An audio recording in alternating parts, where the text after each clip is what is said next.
It's time for the weekend. I like to show you guys the stumbles. Here we go.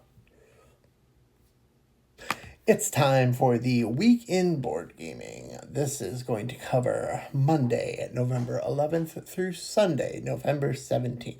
Here's for anybody who's new here, we got a lot of traction over the last couple.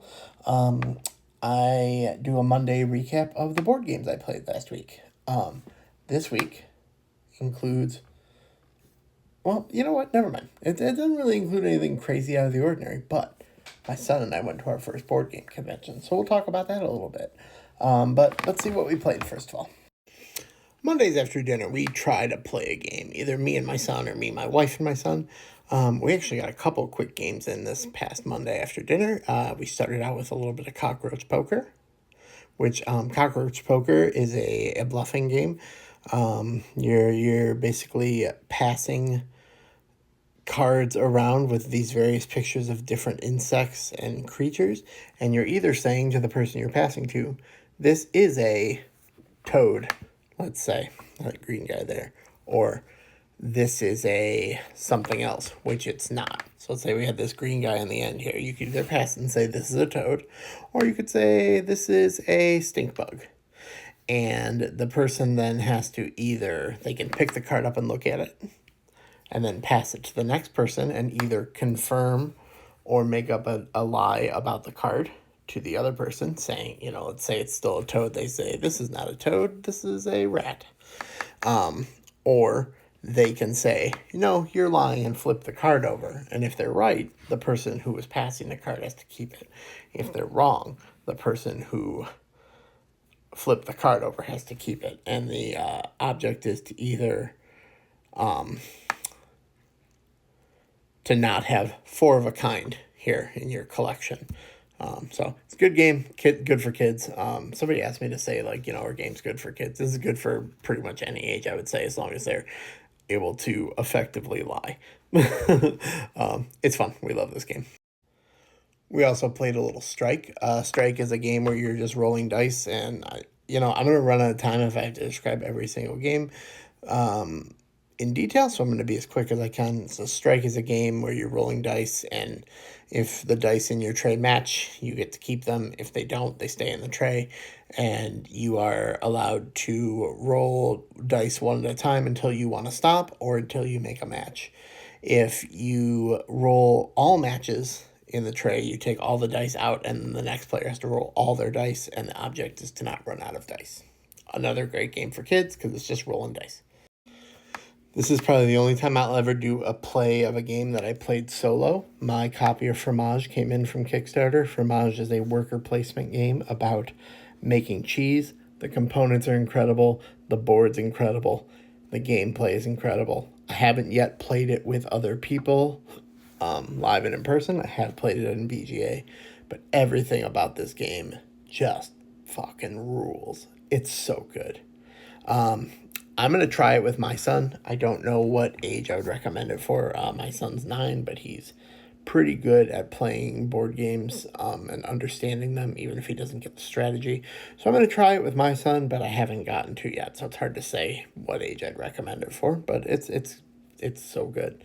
I don't know when it's coming retail. This was my Kickstarter copy. I don't know when it'll be available for retail, but I imagine if it's starting to ship for Kickstarter, it's probably available for retail as well.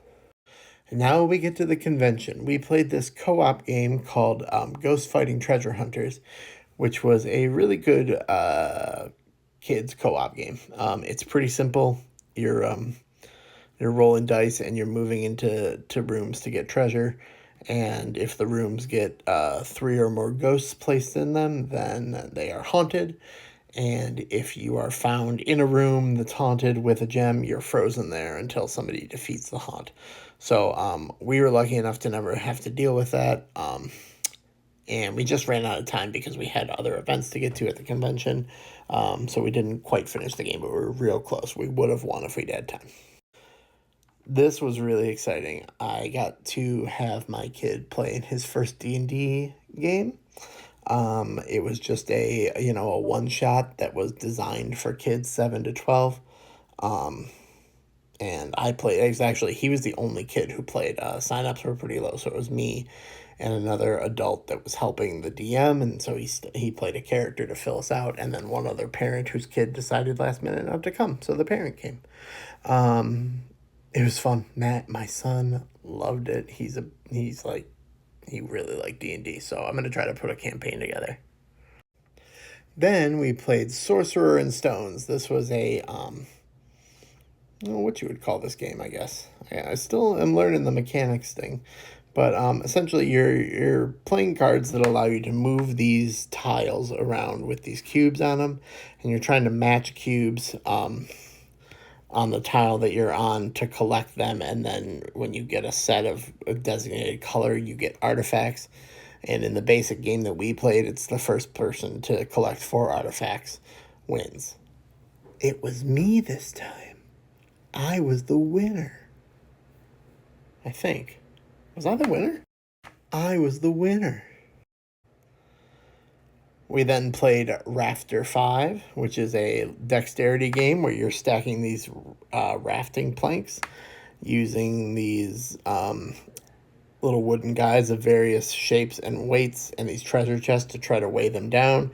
You try to place them in such you have to lift up a meeple and place underneath, and you try to place your planks so that the next person who has to go will knock planks off. If they knock planks off and treasure falls into the water, they have to put that treasure on their little tracking board, and the first player to get 5 treasures is out, and then everybody else wins. So this game, it was a lot of fun. It was a lot of fun, and the way it ended was real fun. I then played in a game of Ready, Set, Bet while my son watched and kind of helped the guy running the bets. Nobody had asked him to, but he just wanted to. And so we did that.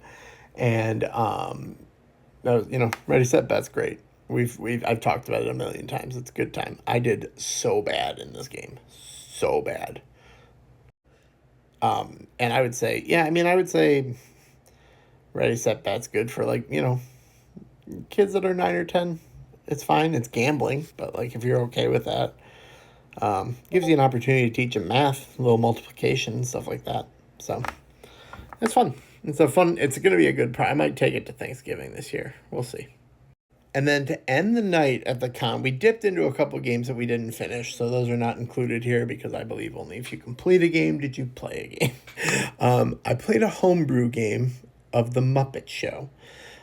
This person had made a game where you are essentially producing your own Muppet Show using cards that have various sketches that actually appeared on the Muppet Show. And each of them had different point values, and then there were shenanigan cards you could use to screw with people's lineups with their point values, things like that, and you're just racing to 150 points.